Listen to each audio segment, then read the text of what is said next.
بانیتان باش سڵاتان لەبێ بینەران و بیسەرانی کوردستان 24 لە هەر شوێنێک بینەری ئێمن ڕۆژێکی خۆشتان هەبێ ڕۆژێکی باش بۆ ئێوە ئەم ڕۆژ بەیانی 24 کۆمەڵە بڕگە و بابەتی تایبەت و بە سوودی ئامادە کردووە بۆ ئێوەی بینەر و بیسەر بۆ ئەم کاتژمێرە لەگەڵمان بمێنەوە تا بزانن ئەو بابەتانێکی ئێمە ئامادەمان کردووە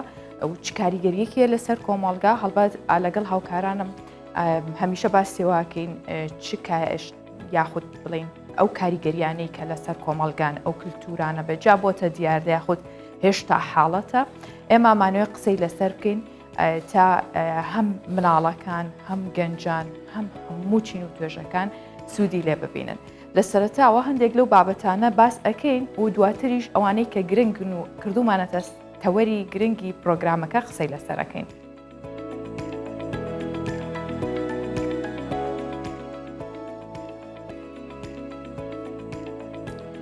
بۆ یەکەم جار لەسەر ئاستی هەرێمی کوردستان سەمپۆزیۆمی شاری تەندروست لە هەریر بەڕێوە دەچێت لەگەڵ بەڕێوەبەری ناحیەی هەریر باز لە ئامانجی ڕێخستنی سەمپۆزیۆمەکە دەکەین.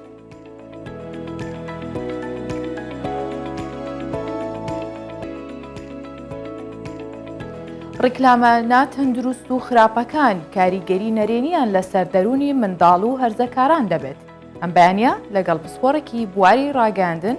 باسی چۆنیەتی ڕکلام و کۆنتڕۆڵکردنی دەکەین.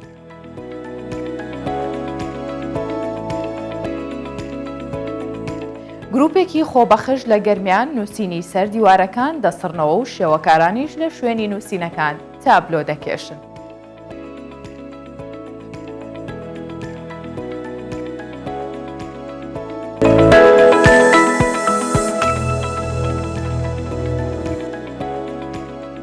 سرەتا لە یەکەم بابەتەوە دەست پێ بکەین کە سەمپۆزیۆمی شاری تەندروست لە هەریر بەڕێوە چێت ئەمە بۆ یەکەم جارە لەسەر ئاستی هەرێمی کوردستان ئەم کار بکرێەوە ئەمڕۆ سەمپۆزیۆمی شاری تەندروست لە هەریر لە ناو سەمپۆزیۆمەکە دوو پانێڵ پێشکەشەکرێ بە ئامانجی گەیشتن بە ڕوتێکی هزری و میکانزمی نوێ بۆ بەڕێوەبردن و گەیشتن بە شارێکی تەندروست و کۆمەڵگایەکی تەندروستیش.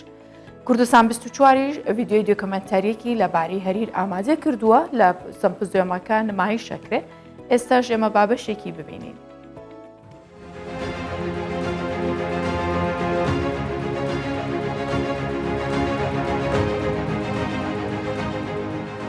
لە سەروبەندی قەڵەمڕەوی ڕژیمی پاشایەتی لە عێراق و لە ساڵی 1923 هەریر بڕیاری بۆ دەرچوو بێتە ناحیە لە سەرەتادا یەکە کارگێڕیەکەی لە باتاس بووە بەڵام لە ساڵانی پەنجاکان گواستراوەتەوە هەریر. شاری هەریر کۆنترین ناحیەی پارێزگای هەولێرە و کەوتۆتە سەر ڕێگای استراتژی هاملتۆن لە مێژوشتا پایتەختی میرنشینی سۆران بووە. ژمارەی دانیشتوانی هەریر نزیکەی 40,000 خێزانە و 54 گوندیش دەکەوێتە سنووری کارگێڕی ئەم ناحیەیە. ئێستا بەهۆی هەڵکشانی ڕێژەی دانیشتوانی شار و کێشەکانی ژینگە و تەندروستی و کۆمەڵایەتی هەریر هەوڵدەدات استراتیژیکی تازە بدۆزێتەوە بۆ بەرزکردنەوەی ئاستی ژیان و ژینگەی کۆمەڵایەتی و لەلایەن ڕێکخراوی WHO وەک شاری تەندروستی خۆی بناسێنێت. ئەم بیرۆکەیە یەکەمین جارە لە هەرێمی کوردستاندا تاوتوێ دەکرێت و بەڕێوەبەرایەتی ناحیە هەریر ناوەڕۆکی زانستی و نەخشەی بۆ ئەم مەبەستە هەیە کە لە ئایندەدا دەبێتە هۆی پێشکەوتنی شاری هەریر و وەک شانازیەک هەریر دەبێتە شاری تەندروستی هەروەها دەبێتە نمونەیەک بۆ کاری هاوبەش و هاوشێوە لە شارەکانی دیکەی کوردستاندا.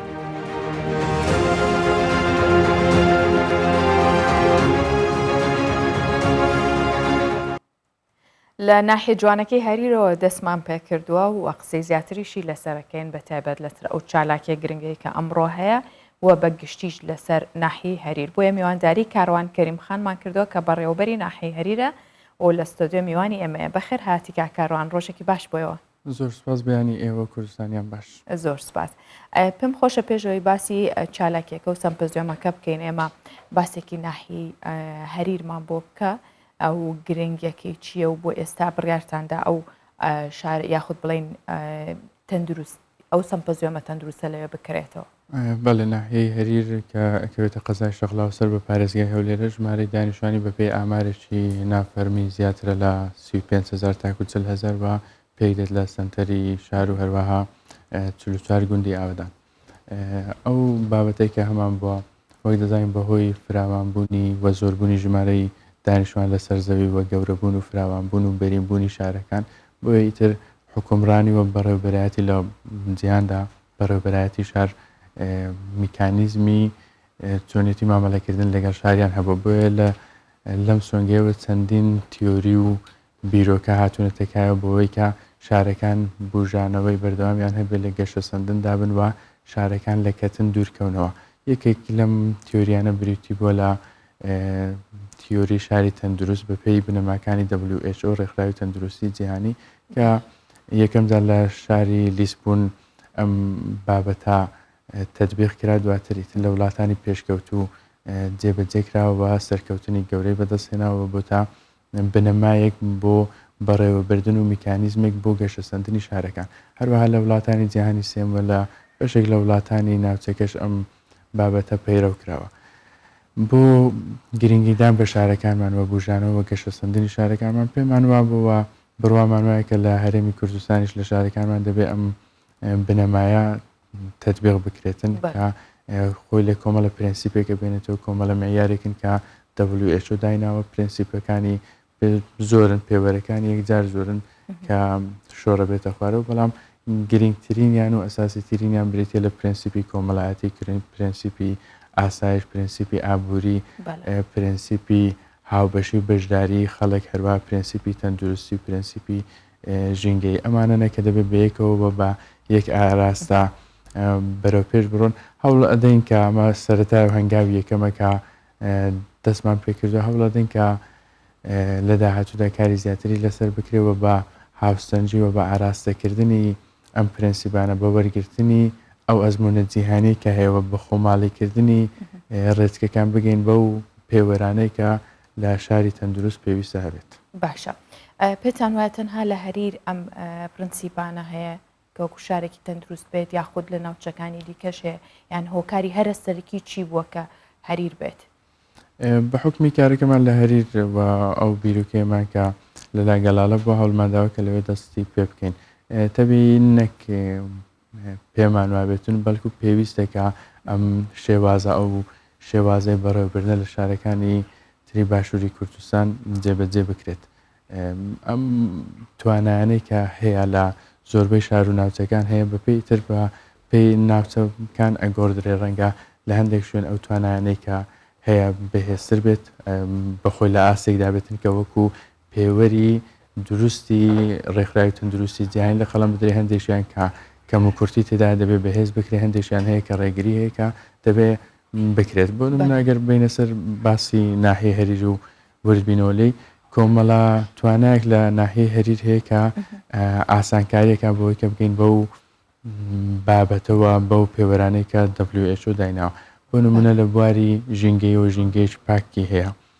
هەروە لە بواری ئابووریەوە گەر گرنگی پێ بدرێت لە بواری بە تایبەتی لە بۆ پێیکە بۆ نمونە دەشتی هەریر هەیە پێمان وایە گەر کارێکی استراتیژی لەسەر بکرێت و کارێکی دروستی لەسەر بکرێت دەشتی هەریر توانای بەرهەمهێنانی برنجی پێویستی بۆ هەرێمی کوردستان هەیە دەتوانێت تەنانەت هەناردەی ناوەوەی وڵاتیان دەرەوەی وڵاتی بکرێت کە ئەمە خۆی لە خۆیدا شتێکی گەورەیە دەتوانێت سوود لە 120,000 تۆنم زەوی تەختی دەشتی هەریر بژرێت کە تەشێشی بە پیت و بەرەکەتە هەروەها بەردەمسەری ئاژەڵداریدا ئاندرێت بوونی کۆمەڵە کارگەیەک وەکو کارگەی قوتوبەندی هەریر کارگەی بەرهەمە خۆراکیەکان هەروەها مافوری دەستنی هەریر کە هەم لە ناوەکەوی هەم بەو ئەزمونەی کە ئافرەتان هەیەە دەتوانێت ببێتە کارێکی فەرهەنگی و تەنانەت دەتوانێت ببێتە بڕندێشی جیهانی ئەوانە خۆیە بێتە هۆی بژانەوەی ناوچەکە لە هەمان کادا ڕەنگا کەم و کورتێکە بیکە لەوانەیە بەشێکی پێویستی بە ڕێنمایی و یاسا هەبێتن پێویستی بە پێداچونەوە بە بەڕێوەبردننی شار بێتن ئەمانەش دەتوانێت بە ڕاستە هەورازێکی ڕکە ئەم کارە بەڵام پێمان وایە ئەستەم و مەحاڵ نیەوە دەتوانێت بکرێت و دەشکرێ بە هەریر وەکو مۆدلێک لە قەڵم بدرێت لە بەرەوەی نە شارێکی زۆر گەورە و کەلان شاریە لە شارێکی بچووکێکەوە تاتوانێت ببێتە مۆدلێک و کاری لەسەر بکرێت بەوەی کە ئەم شێوازە لە شارەکانی تری کوردستانیش جێبەجێ بکرێت بۆ هیوان هەڵبەت هەر شارێکی کوردستان بگرین تایبەتمەندی وەندە جوانی هەیە کە توانین لە بوارێکدا جیا بکرێتەوە ئایکا کاروان ئەو سمپۆزیۆمەی کە بەڕێوەچێت ئەباسێکەوەمان بۆ بکە چی تیادا ئەنجامدرێت کێنەوانی کە بەشداریان کردووە لە ڕۆژانی ڕابردووە لە چەند مانگی ڕابردوو هەوڵمانداوە کە ئەدەبیاتی پێویست ئەدەبیاتی زانستی بە شێوەیەکی زانستی بەرهەم بێنین لەگەڵ کۆمەڵێک مامۆستای زانکۆ و کۆمەڵێک پسپۆر لە بوارە جۆرا جۆرەکان بەدا بەشکردنی پرس و بابەتەکانی پەیوەست بە شاری تەندروست بە پێی پێوەرەکانی WHO هەوڵمانداوە کە ئەدەبیاتێکی لە وەکو سەرەتای دابڕێژین لە دوو پانل پێشکەشەکرێت ئەمڕۆ دواتر هەوڵ دەدەین کە لە چوارچێوەی نامیلکێک ئەو دەرەنجامانەی کە و ئەو خروجیانێک کە لەم سمپۆزیۆمە هەیە بخینە سەر کاغەز وە بۆ لایەنی پەیوەندیداری بەرز بکەین و بۆیەکی کاری زیاتری لەسەر بکرێن هەر ئەوەش عەرزی جەنابتان بکەین کە تازە لە ستودیۆ بووین خۆی کاری شاری تەندروست پێویستی بە بەشداری خەڵکە بەم شارەکەی خەڵکە بە پشتیوانی حکوومەت بە دەرخستنی تواناکانی کە هەیە زۆر شت هەیە لەوانەیە فەکتی ورد بن بەڵام دەکەوێتە ناو چوارچێوەی دروستکردنی شاری تەندروست ئەوەی کە جەنابتان باستان کرد لە گەرمیان ڕازاندنەوەی دیوارەکان بوو ڕەشکردنەوەی ئەو دەسوسانەی کە خەڵکێکە ئەمە خۆی یەکێکە لە پێوەرەکانی شاری تەندروست کە ئەوش بریتە لە بەشداری خەڵک و جوانکردنی شار و ڕەنگاوڕەنگی شار باشە کاک کاروان هەندێک شوێنەواری گرنگ هەیە لە هەریر کە ماونەتەوە ئەمانە نابێتەوەیەوەی کە لە داهاتوودا بێتە ناوچێکی گەشتیاری گرنگیش بەڵێ بێگومان هەریر ناوچەیەکی ینی من لەبیرم چوو ئەوەندە شتی توانای بەهێزی تێدایە کە لامایە کە توانێت زۆر بە ئاسانی بگات بە یەکێک لەو شارانەی کە بە ئاسانی بگات بە شاری تەندروست و هەروە ببێتە شوێنێکی دیارتریش لە جوغرافیای شارەکانی کوردستان بێگومان وایە بوونی نەحەت لەسەر چیای بەنی هەریر قەڵای خانزاد گردی تلێک البەتەوە هەر ناوێکی موسەعاری ناوچەیە ناوێکی خۆماڵی ناوچەکەی بێگومانەوە پێویستی بە لێکۆڵینەوەی زۆر هەیە زۆر جار زۆرێک لە خەڵکان باسەواکەن کە لە کاتی لە ناو شاریش لە خودی شار کە بناغی خان و لێدەن کۆزە و کوبەی کۆن و کەوناری ئەبیندرێتەوە بەڵام بەداخەوە ڕەنگە بە شێوەشی زانستی کاری لەسەر نەکرابێتن کە باشە باسی خان و هەڵبەت ئەو شارانە بەردەوام لە گەورەبوونایە و خەڵکی ژێستا زۆر مۆدێرنانە خان و دروست دەکات یاخود شوێنێک ئاوادانەکاتەوە تا چەند ڕەچاویەوەکەن کە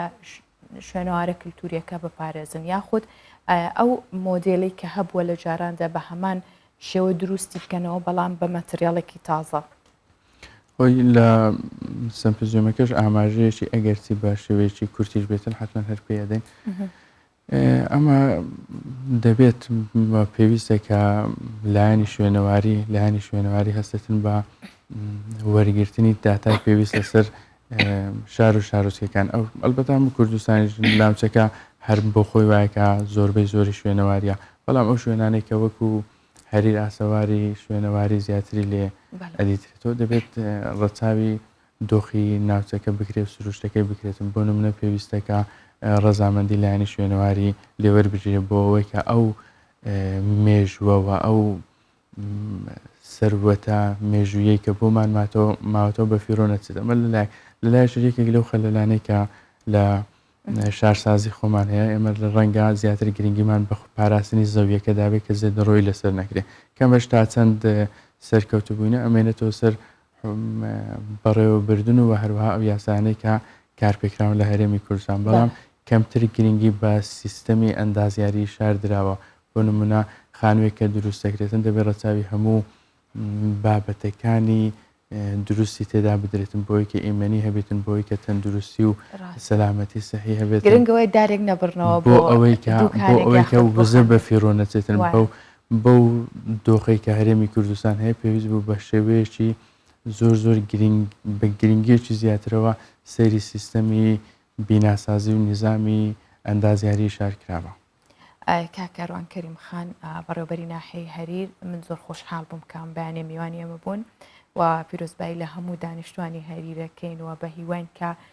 کاری باشتر و چالاکی باشتریش بۆ ئەو ناوچەیە بکرێ هەڵبەت جێ شانازیە و ئەوەش ئەگەڕێتەوە بۆی کە خەڵکەکەی تا چەنێ پارێزگاریان کردووە لە ناوچەکان بە هیوای سەرکەوتن و بەردەوامی و خۆشحاڵی بۆ ئێوەش زۆر سپاس. زۆر سپاس بۆ میوانداری بەڕێستان. زۆر سپاس.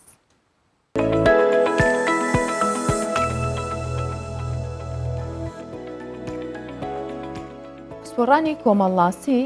هۆشداری لە زیادبوونی ڕکلامە بازرگانیەکانیان لە میدیای بینراو و بیسراو و بە تایبەتیش نەبوونی فلتر لە میدیای ئەلکترۆنی بۆ بازارکردنی کاڵانە تەندروستەکانەدەن. وەک پسپۆڕانی کۆمەڵاسی باسیەکەن کە کارپێکردن بە یاسای تایبەت بە ڕێخستنی ڕکلامە بازرگانیەکان کاریگەری و ڕنگدانەوەی خراپیشی لەسەر دەرونی منداڵان و هەرزەکاران نەبێت. ڕێکلامی بازرگانی لە سەردەمی ئێستادا لە دیاردە بەرچاو و گشتگیرەکانە کە کاریگەری قوڵ و بەردەوامی لەسەر ڕوانگە جیاوازەکانی ژیانی کۆمەڵایەتی و ئابووری و بە تایبەتیش کولتوری بەجێهێشتووە. بەهۆی کاریگەری خراپی ئەو ڕێکلامە بازرگانیە نەتەندروستانەی بەرهەم دەهێنرێت. پەرلەمانی کوردستان لە ساڵی 2019 یاسای ژمارە 4 تایبەت بە ڕێخستنی ڕێکلامە بازرگانیەکان لە میدیای بینراوە بیسرا و بە تایبەتیش بۆ میدیا ئەلکترۆنی دەرچۆاند. کە جێبەجێکردنی مادەکانی و یاسایە وەکو خۆی کۆنتڕۆڵی ڕێکلامە بازرگانیەکان دەکات.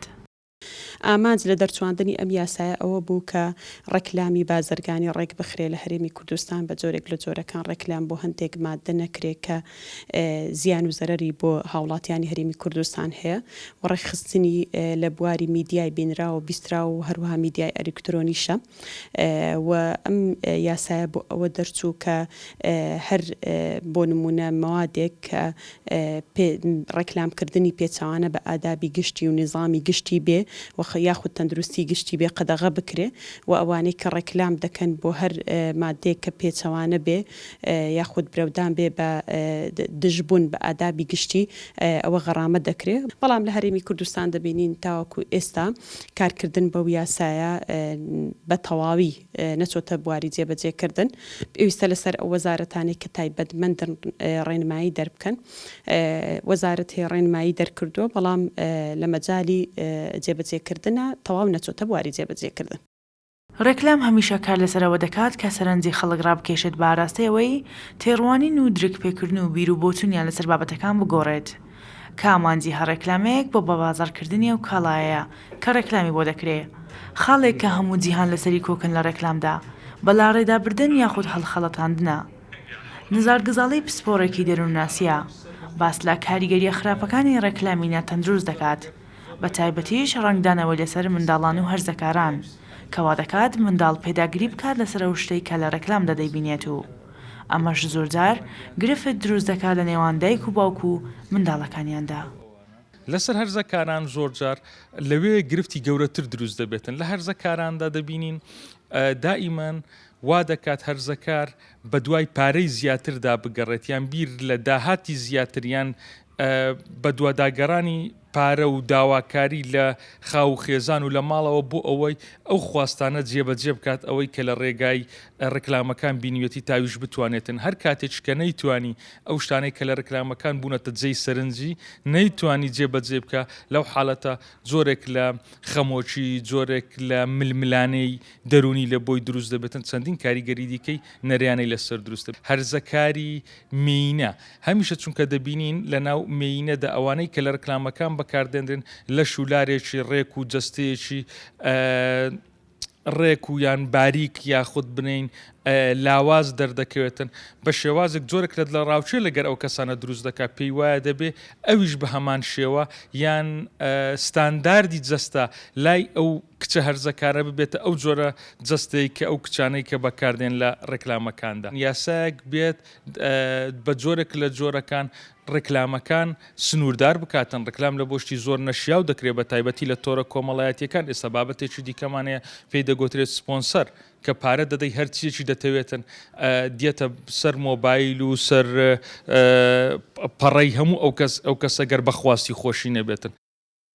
ڕێکلامی بازرگانی کاریگەری بەجێدەهێڵێت لەسەر ڕەفتار و هەڵسوکەوت و دابوونەریت کە تاک تووشی بارودۆخێکی نەخوازراوی دەرونی دەکات بێەوەی هەستی پێ بکرێت. بە تایبەتیش هاتنی کاڵای نوێ و جۆری ژیان و داواکاری خەڵک گۆڕانکاری بەسەردادێت کە دەکرێت بڵێن هێدی ڕێکلامی بازرگانی دەبێت تا بەشێک لە کللتوری دابوونەریت. شەیمەباییس کوردستان 24 هەولێر. شەو نییە خودت هەر کاتێ بێ مۆبایل بگرین بە دەستمانیان تیڤەکانمان بکەینەوە ڕێکلامی برنج و جبس و چاو سابوون و یاخود کۆمەڵی ڕێکلامی بێسەر و بەرەی تر بەرچاومانەکەوێت کە زۆر جارە بێتە هۆی بێزارکردنمان. لە کاتی سایکردنە بوو بە کوڕەکەم لێم پرسی کە وشەیەکم بۆ بکاتە ناو ڕستەوە وشەکەی لیزی بوو. ئەوەندە کاریگەری هەبوو لەسەری ئەگەر غێر مباشریش گوێی لێبوو بێ یاخود لەو شتانی کە سەیریەکە هات بێتە بەرچایی یەکسەر باسی برنجێکی کرد کە سپۆنسەری ئەم شتەیە. ینی ئەوەندە کاریگەری لەسەر مناڵ هەیە ئەوەندە کاریگەری لەسەر تاک بە تاکمان هەیە. هەمووشیانەڵەن ئەمە لەوە باشترە. ئەمانە ئایا چۆن ڕێک خراوەتەوە چۆن ئەتوانرێک کار بکاتە سەر من و تۆی بینەر کە بتوانین بەکاری بێنین یاخود ئەو ڕێکلامە چ پێوەرێکی بۆ دانراوە بۆی کە تەندروست بێت لە بەرەوەی بەر هەموو کۆمەڵگاکەوێت. لەسرم بابەتە قسە لەگەڵ بەڕێز بەهات حەسیب قەرەداخیەکەم کە مامۆستای زانکۆیە و لە سلێمانی و ڕاستەوخۆ لەگەڵمانە. بانیت باش مامۆستا ڕۆژێکی باش بۆ تۆ خۆشحاڵم کەم بابەتە لەگەڵ تۆ باسەکەم. باش سەرچاو. سپاس. مامۆستا بەهات پێمان بڵێ ئەو ڕێکلامانەی کە ئێستا ئەکرێت بەگشتی باسی بەگشتی بکەین نەک تاک تاک یاخود بڵین هەندێکیان باشە خراپە لە چه ئاستێکدان بەڕای تۆ؟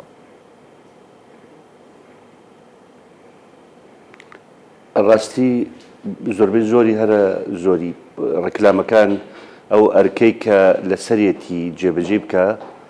جێبەجێ ناکە. ئەرکی ڕێکلام لە ڕاستیە ئاسانکاریە و ناساندنی کاڵایەک یا خزمەتگوزاریەکە بۆ بینەران بۆ بینەرێکی ئەجگار زۆر چونکە ئێستا دنیا پەخشی تەلەڤیزیۆن و پەخشی ئەلکترۆنی و پەخشی میدیایی بەگشتی بۆ ناوچەیەکی دیاریکرا و لۆکاڵ و سنووردار نییە بۆ گشتە. بووە ئەم خزمەت گوزاریە واتە ئاسانکردن گەیشتن بە کاڵایەک یا بە خزمەت گوزاریەک و ناساندنی مواسەفاتەکانی جیاوکەکانی ئەم کاڵایە ئەم خزمەت گوزاریە ناساندنی بە خەڵک ئەمە ئەرکە ئەساسەکەی ڕێکلامە. بەڵام بەداخەوە زۆر کەم ئەمە وەکو خۆی و بە دروستی دەگا بەپاڵ ئەوەوە کۆمەڵێک ئەرکی تر جێبەجێ دەکا یاخود کۆمەڵێک لێکەوتی تری هەیە لە ناو کۆمەڵگەیە کە لە ڕاپەرتەکە زۆری ئاماژە پێکرا باری دەرونی خەڵک تووشی شڵەژانەکە خەڵک وا لێ دەکات قەنەعەتی بە ژیانی خۆی بە جەستەی خۆی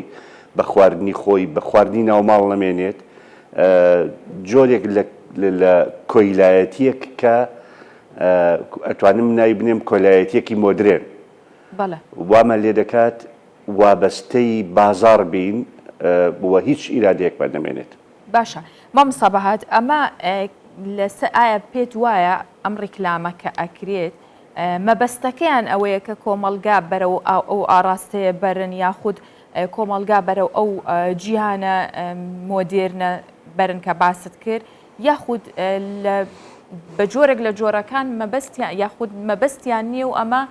لە نەزانیە ئەم شتەواکەن. ئایا کام مەبەستیان هەیە ئامانجیان چییە لەم جۆرە ڕێکلامانە؟ بەڵێ لە جیهانی سەرمایەداری و تەکنۆلۆژی پێشکەوتوو زۆربەی زۆری بە مەبەست دەکرێت و ئەوە استراتیژی سیستمی سەرمایەداریە کە هەموو خەڵک بکا بەکاربەر و هەموو پێویستەکانی وەکو کاڵا سیر بکرێ و کۆنتترۆلی حەزەکان و ئارەزۆکانی بکات چونکە خۆت دەزانی سیستمی سەرمایەداری پشت بە بازار و بازارگەری دەبەستێت. بەڵام ئەوەی کە لە وڵاتی ئەمە دەگوزارێ من ناتوانم بەڵم لە 100% بەڵام بەشێکی زۆری لە نەزانیەوەیە چاولێکەریەکی کوێرانەیە بۆ میدیایی جیهانی بەبێ ئەوەی هیچ حسابێ بۆ دابوونەریت بۆ بنەما کۆمەڵایەتەکان پەیوەندی کۆمەڵایەتەکان بۆ ئاستی هوشیاری تاکەکانی کۆمەڵگەی ئێمە بکرێ. پاشان لە وڵاتان ئەگەر چی خۆی بۆ خۆی ڕیکلامکردن بۆ کۆنتترۆلکردنی مەزاج و زەوق و حەز و ئارەزۆکان و پێویستەکانی بەکاربەرانە بەپاڵ ئەوەشەوە یاسایەکی تند هەیە کە فلتەری دەکا و دەستگاکانی میدیا خۆیان بەشێکی هەرە زۆریان فلتەریان هەیە بۆ ئەم ڕیکلامانە. ئەو دەستگایانەی کە ئەسڵەن دروستکەری ڕیکلامن ئەمان بۆ خۆیان فلتەریان هەیە و یاسەش ئەیانگرێتەوە. نایڵن ئاسایشی نەتەوەیی، نایڵن ئاسایشی خۆراک، ئاسایشی تەندروستی، مافی مناڵ، مافی ژنان، مافی کەم ئەندامان، نایڵن ئەمانە پێشێل بکرێ و هەر کەسێک و هەر لایەنێک ئەمە بکات سزای توندی دەدرێ. بەڵام بەداخەوە لای ئێمە ئەگەر چی وەکو لە راپۆرتەکەتان هات من خۆم یەکێک بووم لەوانی کە چەندین کاتژمێر بەشداریمان کردووە لە مناقەشەکردنی ڕەشنووسی ئەو یاسایی ڕیکلامە لە کوردستان، بەڵام من تا ئێستا نابینم جێبەجێ بکرێت و زۆربەی زۆری ئەو قسانی لەوێ کردمان هەمووی خراوەتە ناو دەقی یاساکەوە، بەڵام هەموو سەرپێچەکان لە ساڵی 2009 تا ئێستا وەکو خۆی بەردەوامە و هیچ سنوورێکی بۆ دانەنراوە. کەواتە مامۆستا پێت وایە ئەو یاسا هیچ جێگەیەکی نەگرتووە یاخود وەکو پێویست جێبەجێ نەکراوە، یان ئەگەر جێبەجێ بکرێت کاردانەوەی چییە بێت؟ خۆی دەستگا جێبەجێکردن لە وڵاتی ئێمە خاوە، کیسەڵڕەوە، ینی زۆر بە درەنگ شدوەرەگرێ و ئەو دقەی ئەو قەڵبەی بەخۆیەوە گرتوویەتی کە دەیان ساڵە بەردەوامە لەسەری بەرپرسی یەکەم لەو دەستگا و دام و دەستگا و فەرمانگانە ناتوانن هەزمی بکەن کە شتێکی تازە هاتووە و ناتوانن شانبەشانی پێشکەوتنەکان لەگەڵ یاسا نوێیەکانە لەگەڵ دنیای تازەیە بڕۆن بڕێوە و چونکە ئەمە تۆزێک زەحمەتی دەوێت نەوەڵا تەمەڵی و سەلامەتی بە خۆیان پاڵیان لێداوەتەوە یاساکان جێبەجێ ناکەن و ڕێنمایەکان جێبەجێ ناکرێ و بە خۆی ئیشەکە شەوک خۆی دەڕوا بڕێەوە. ینی من تەحەدا ئەەکەم لە ڕۆژی دەرچوونی یاساکەوە تا ئێستا لیستێکمان بدەنێ لەسەر سەرپێچی کارانی ڕیکلام بزانین چێن ئەوانەی کە سەرپێچی کراون. ینی بۆ نمونە یەکێک لەو شتانی کە باسمان نەکرد ئێمە لەوێ لەو دانیشتنا ئەمە بوو کە کەسێک دێت خانوویەک بە دەیان دەفتەر دۆلار دروستەکە زۆر جوان ئەی ڕازێنێتەوە ئەبێتە دیمەنێکی زۆر جوان بە شارەکە و بە وڵاتەکە دەبەخشێ. لەو سەرەوە کەسێک دێ بە خۆی و سپرایەکی ڕەشەوە بە نەخوێنەواریەکی ئەو پەڕی نەخوێنەواری و کوردی نەزانی و خەتێکی ناشرینەوە لەسەری دەنووسێ بیرلێدان بە حەفارە ئەم سەر لەو سەر تا ئەو سەری دیوارەکە ئەنووسێ و ڕقم تەلەفۆنی لەسەر نووسێ. ئەمە ڕیکلام بۆ خۆیەکە، بەڵام دیمەنی خانوویەک ناشرینەکە دیمەنی گەڕێکێک ناشرینەکە کەسێک نیمە حەسەبەی کەسێ بکە. ڕاستە پێت وایە کە هەموو ئەو ڕیکلامانش کە لە تیڤی و یاخود لە ڕێگەی میدیاکانەوە بڵاوەکرێتەوە بە هەمان شێوەی ئەو پەمپەڕەشەیە کە لەسەر دیوارەکە کرێ و ناشرینە؟ هیچ جیاوازی نییە. ئەوەی کە بە پەمپەکە ڕەشەکە نووسیوێتی ئاستی خوێنەواری خۆی زۆر نزمە، یعنی دەتوانی هەندێک پاسایی بۆ بدۆزیتەوە بڵێ ئەمە کاسبکارێکی داماوە و هەرەوەنی لێزانێ و کەس نەبووە ڕێگە و شوێنێکی پیشامدا. بەڵام ئەی دەستگا میدیایەکان ئەی ئەم هەموو میدیاکارە بەناو پرۆفشناڵ و ئەم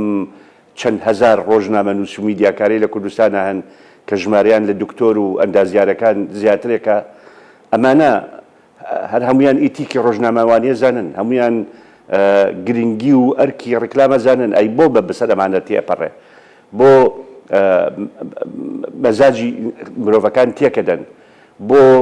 گەنجەکانمان بەدخوو ئەکەن، بۆ مناڵ وا لێ دەکەن وڕک بگرێ بۆ شت، بۆ کاڵایەک کە ئەسڵەن پێویست نییە بۆ مرۆڤی وڵاتی ئێمە وای لێ دەکەن ببێتە پێویست جۆرێک لە درۆی سپی لەگەڵ خەڵکە ئەکەن کە زۆر بەخراپ ئەشکێتەوە لەسەر باری گوزەران و دەرامەتی تووشی خەرجێکی زۆری دەکا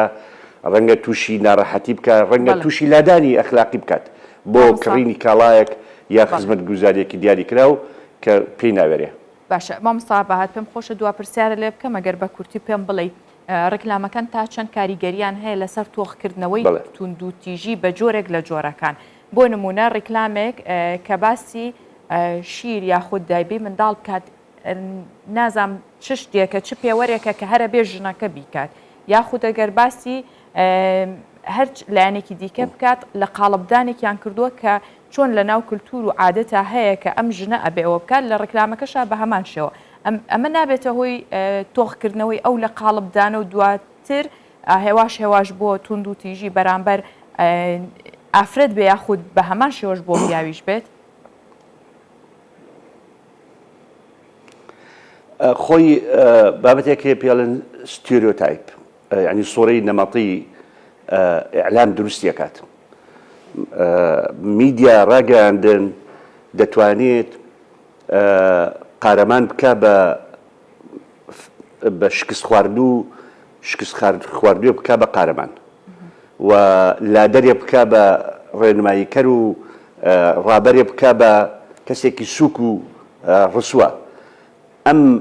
سحرەی شاشە ئەم سحرەی وێنە و وێنەی جۆڵاو کە ئیشی تیا کراوە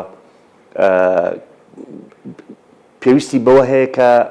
بەردەوام فلتەری بۆ دابڕێ ئەگەر فلتەر نەبێت هەموو شتەکان تێدەپەڕێن بەڵێ ڕاستە ئەو ستیریۆتایپی ئەو سوورە نەمەقیە لە قاڵبدراوەی کە بۆ ئەرکی ژنان هەیە لە کۆمەڵگەی ئێمەیە رادیۆ و تەلەڤیزیۆن و میدیا ئەلکترۆنی ئێمە زیاتر و زیاتر چەسپاندوێتی کە ئیتر بۆ خۆی لە زۆر ڕووی تریشەوە یعنی ئەمە کاریگەرێکی خراپی هەیە کە بەشێکی زۆری برادەران و مامۆستا زار و ئەوان ئیشارەتیان پێدا. بەڵێ مامۆستا بەهات حەسیب قەرەداخی و مامۆستای زانکۆ لە سلێمانیەوە لەگەڵم بووی سوپاس بۆی کە ئەم گفتوگوێت لەگەڵ کردین سوپاس بۆ زانیاریەکانت. سەرچاو سەرچاو.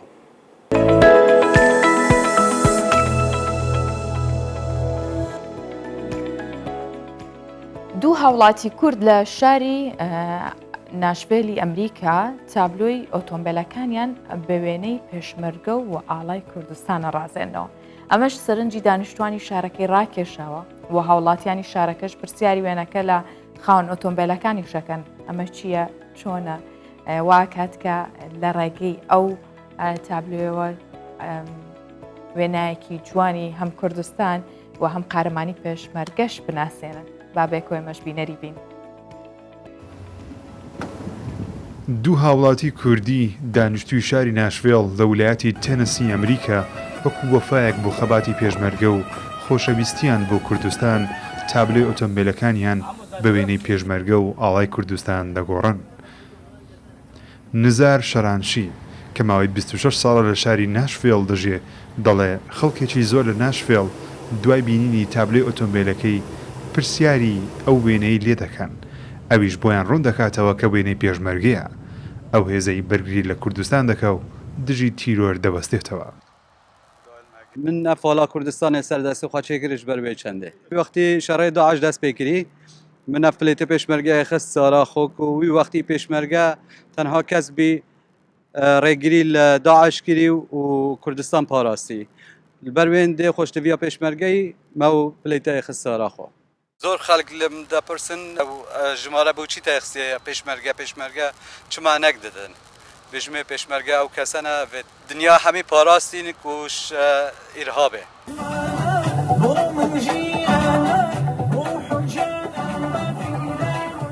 شاری ناشڤێڵ لە ویلایەتی تێنەسی ئەمریکایە کە بە کوردستانی بچووک ناسراوە ژمارەیەکی زۆری ڕەمەندی کورد لەو شارە نیشتەجێن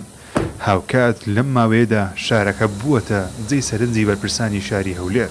بۆ ئەوی بۆ پێشکەوتنی شارەکەیان سوود لە ئەزمموی و شارە وەربگرن هەولێر چاوی لەوەیە لە زۆربەی سێکتەرەکاندا پەیوەندیەکانی لەگەڵ ناشڤێڵ بەهێز بکە. هاوکات بانگەشتنامەی فەرمی پێشکەش بە بەرپرسانی شارەکە دەکەن تاوەکو سەردانی هەولێر بکەن. دانیشتوانی کوردی ئەو شارە جەخت لەوە دەکەنەوە ئەمە هەنگاوێکی باشە لە نێوان هەولێر و ناشڤێڵ دەبێتە بنەمایەکی بەهێز بۆ پەیوەندی داهاتووی خەڵکی هەردوو شارەکە.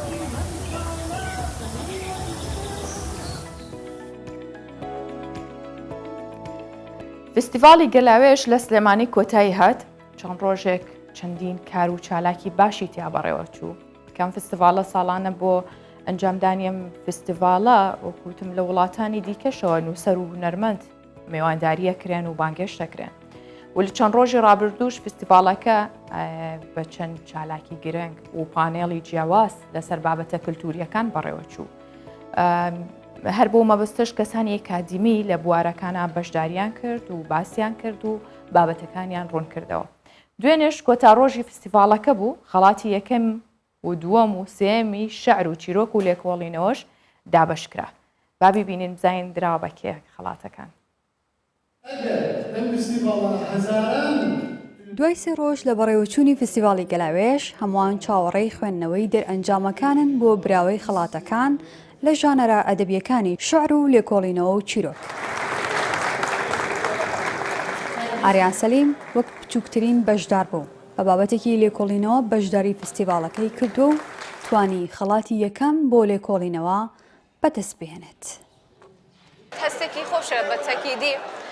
لە ئەزمموی یەکەمە بتوانم خەڵاتی یەکەمیش بەرمەوە لەناو ئەو هەموو لێکۆڵنەوە باشانەیە کە هەموو کەسانی پسپۆر پێشکەشیان کردووە. خۆم زۆر بە خۆشحاڵ دەزانم کە توانیمە ئەم خەڵاتە بەدەست بێنم و هەروەها بتوانم زیادکراوێک بۆ سەر ئەدەبی کوردی یاخود کتابخانەی کوردی زیاد بکەم چونکە دەربارەی سینەما شتی زۆر کەممان هەیە بە شێوەی پراکتیکی کە قسە لەسەر کرابە یاخود توێژینەوەی لەسەر کرابە. بۆ هەرێکە لە ژانەرە ئەدەبیەکان شعر و چیرۆک و لێکۆڵینەوە ئەمساڵ چەندین بابەتی جیاواز پێشکەشکرا کە زۆربەیان لەلایەن گەنجانەوە بووە. لە بواری چیرۆکدا 68 چیرۆک و لە بواری توێژینەوە 41 توێژینەوە و لە بواری شعردا زیاتر لە 110 شعر لە فستیڤاڵەکەدا پێشکەش کرا. وەکو نەریتی گەلاوێژ ئێمە لەبەرەوەی کە دوو شێوەزاری فەرمیمان هەیە بۆ زمانی کوردی هەردوو با بڵێن شێوەزاری کرمانجی و سۆرانی ئاماژەیان پێکراوە و لە لیژنەی جیان هەیە و بەجێ حسابیان بۆ کراوە. خەڵاتی یەکەم و دووەم و سێمی شعر و چیرۆک و لێکۆڵینەوەی بادینان بەخشرا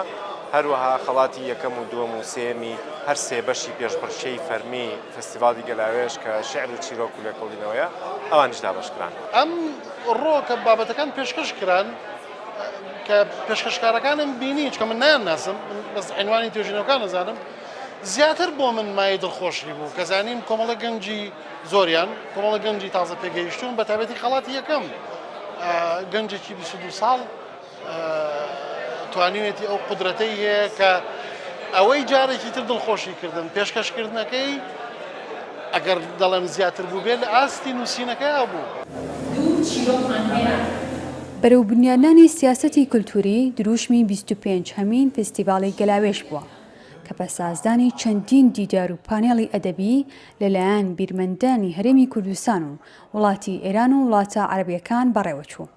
ئەمساڵ جیاوازتر لە ساڵانی ڕابردوو کردنەوەی پێشەنگایەکی شێوەکاری فستیڤاڵەکەی دەوڵەمەندتر کرد. دالیا کەمال، کوردستان 24 سلێمانی. بەڵێ تەرمی هونەرمەند ڕەوەند سەڵاح بە خاک دەستپێردێت دوایەوەی کە لە سوید کۆچی دوایی کرد بە داخەوە ڕۆحی شاد بێت. ئەمڕۆ تەرمەکەیان گەڕێنرێتەوە هەولێر. ڕاستەوخۆ هۆشمەند سادق لەگەڵمانە. سڵاو لەبێ هۆشمەند، پێمان بڵێ تەرمەکەی ئەمڕۆ لەکوێ بە خاک دەستپێردرێت؟ سڵاوشم کاتت باش. دوایەوەی کەوا باوەیەک پێش ئێستا هونەرمەند کۆچی دوایی کرد لە وڵاتی سوید دوای ڕێکارە یاساییەکان بۆ گەڕانەوەی تەرمەکەی بەرەبیانیان ڕۆگەشتەوە شاری هەولێر لە یەکێک لە مزگەوتەکان شاری هەولێر دوای شۆردن و دواتر نوێشکردن لەسەری پاشان هێرایە بۆ ماڵی خۆیان لێرە لەلایەن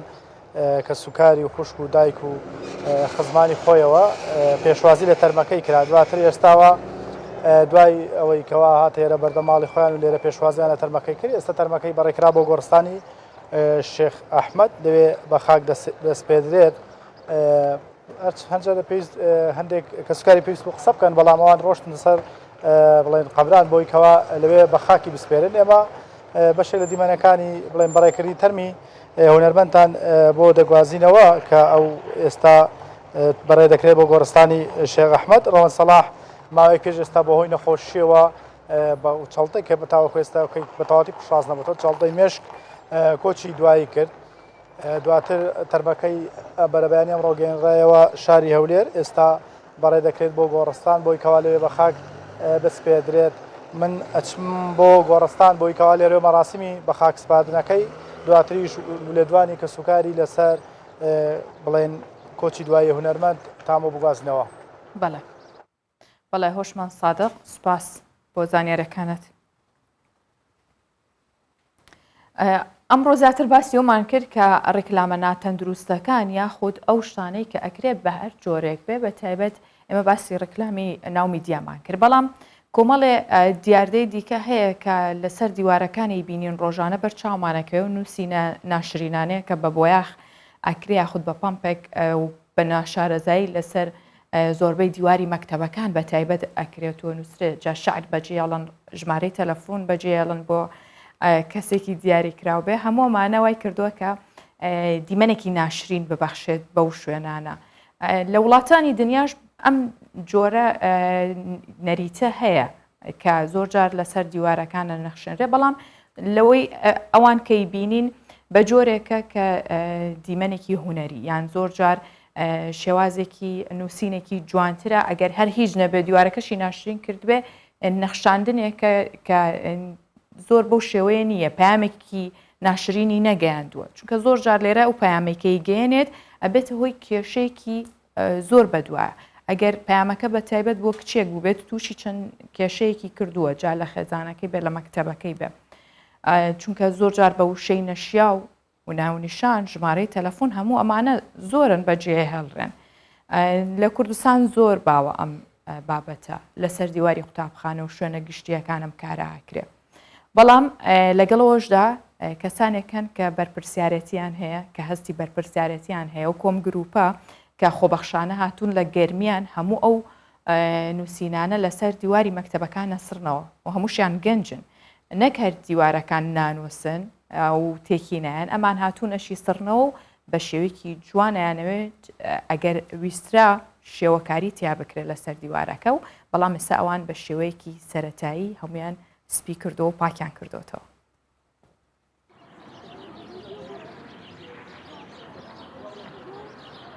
زۆر بیرت دەکەم کوڕە سەنگاوی نەوەک ئەم شەو بمرم لە بیرت بێ بەیانیش هەر خۆشم دەوێت ئەمانە ئەو نووسینانن کە کوڕان و کچان لەسەر دیواری قوتابخانەکان نووسیویانە نووسینەکان سیمایەکی ناشرینیان بە قوتابخانەکان بەخشیوە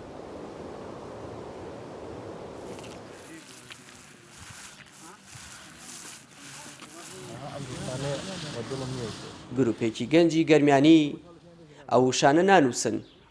بەڵکو دەیسڕنەوە و دەیانەوێت شێوەکارەکان وێنی لەسەر بکێشن سەرپەرشتیاری گروپە خۆبەخشیەکەیە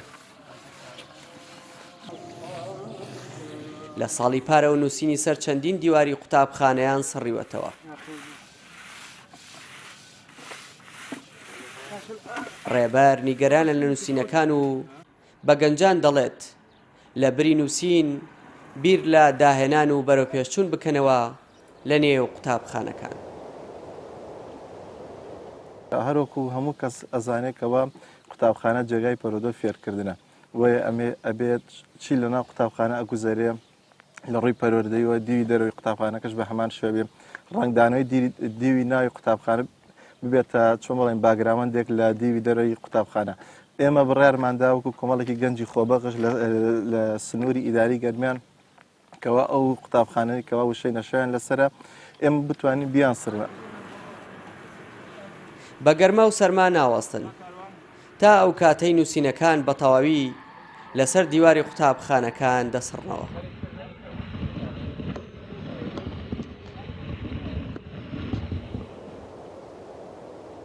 هەر ڕۆژە و لە شارێکن و ئەم جاریان لە دەربەنی خانن. یەکەم ڕۆژێتی بەشدار دەبێت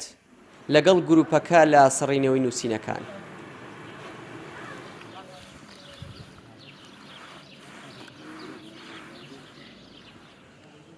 هێلن هێشتا خوێندنی تاوا نەکردووە، بۆیە دەوێت پێش ئەوەی خوێندن تەواو بکات نووسینی سەر دیواری قوتابخانەکانی شارەکەی بە تەواوی بسڕێتەوە. من یەکەم جارم بێ بنە ئەم چالاکیانەوە، بەڵام پەیامی قوتابی زۆر جوانترە و هەڵگری پامێکی پیرۆسترە وەک لەوەی ئەم دیارە ناشنەر بڵاو کاتەوە بە هیوای ئەوەین کە ئەم کارانە دووبارە نەکرێنەوە و تەرک بکرێن لەلایەن ئەو کەسانەوە کە ئەم نووسیان نەشیاوانە ئەنووسن لەسەر دیوارەکان، هەم بۆی سیمای شەرتێک نەچێ، هەم بۆی قوتابخانەکانیان. گروپە خۆبەخشەکە ژمارەیان 19 کەسە.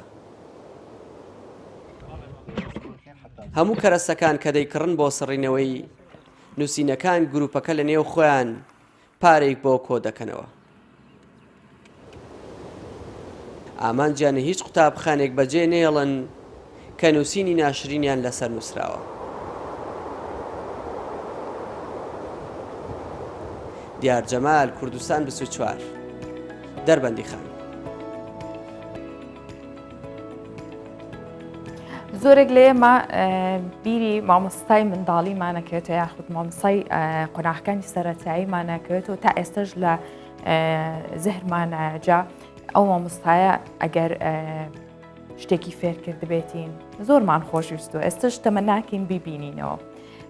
ژمارەیەک هاوڵاتی لە گوندی سەرۆکانی پەیرانشاری ڕۆژهەڵاتی کوردستان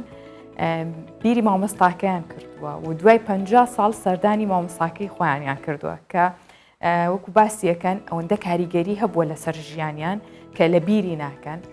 ئەم مامۆستایە ناوی کوبرا ئیسلامیانە کە ئێستا خانەنشین کراوە و نزیکەی 50 ساڵ لەمەوە پێشە بێ کە مامۆستای قوتابخانی سەرۆکانی بووە. ئەو 3 ساڵیش لەوێ ماوەتەوە و مامۆستایەتی کردو وانەی پێوتونەتەوە، بەڵام ئەوەندە کاریگەری لەسەر قوتابیەکان هەبووە کە دوای نیو سەدە خۆیان بە قەرزداریەوە زان و سەردانیان کردوێتەوە. ئامادەکاری دەکەن بۆ ئەوەی بچن سەردانی مامۆستایەک بکەن کە نزیکەی 50 ساڵ بەر لە ئێستا وانەیان لەلا خوێندووە. هەمویان خەڵکی گوندی سەرۆکانی پیرانشارن، هاتون دوای نیو سەدا دەستی مامۆستا کوبرا ئیسلامیان ماچ بکەن کە خۆیان گوتەنی 50 ساڵ پێش ئێستا وانە ژیانی فێرکردوون. ئەوەڵ خشتی ئەوەڵە، خشتی ئەوەڵی چاک بۆ داناین، بۆیە ئێمە ئەلحان هەموو تەحتکردە و باسەواد و بازنشەستەی ئیدارەکانی دەیستمادە. ئولگو و نمونە ئینسانیەت بوو بۆمە. دەکرێت بڵم شێوازی دەرس و شێوازی بەرخورد و شێوازی بەڕێزچوونی دەگەڵەمە شێوەیەک بوو نمونی ئینسانیەت بوو. ساڵی 1353 هەتاوی کە دەکاتە 1974 زاینی بۆ یەکەم جار مامۆستا کوبرا دەچێتە گوندی سەرۆکانی و دەبێتە مامۆستای پۆلی یەکەم. خۆی خەڵکی مەهاباد بووە، بەڵام 3 ساڵ لەو گوندەی پیرانشار وەکو مامۆستا دەمێنێتەوە. هێندە مامۆستایەکی باش بووە کە دوای نزیکەی 50 ساڵ قوتابیەکانی کە ئێستا خۆشیان بە ساڵا چوون هاتوون سپاسی ئەو 3 ساڵە بکەن کە خۆیان گوتەنی وانەی زانستی و ژیانی فێرکردوون. چوومە کلاسە چاوم بە کوڕەکان کەوت، کوڕەکانم هەموو وەکو عەزیزی خۆم دیت، وەکو برای خۆم دیت، وەکو منداڵی چووکەی ماڵی خۆمانم دیت. زۆر خۆشحاڵ بووم بە دیدارە، زۆر خۆشحاڵ بووم. عەرزت بکەم من دەستم کرد بە تەدریسێ، متاسفانە متەوجی بووم کە منداڵەکانم جوان حروفی ئەلفبا و شتی ئەسان فێر نەبوون. ئەو کات قوتابیەکانی مامۆستا کوبرا 25 کەس بوونە، هەندێکیان گیانیان لە دەستاوە و ئەوانی تریش کە هاتوون ڕێزی لێ بگرن زۆربەیان لە ژیانی کۆمەڵایەتی و پیشەی خۆیاندا سەرکەوتون.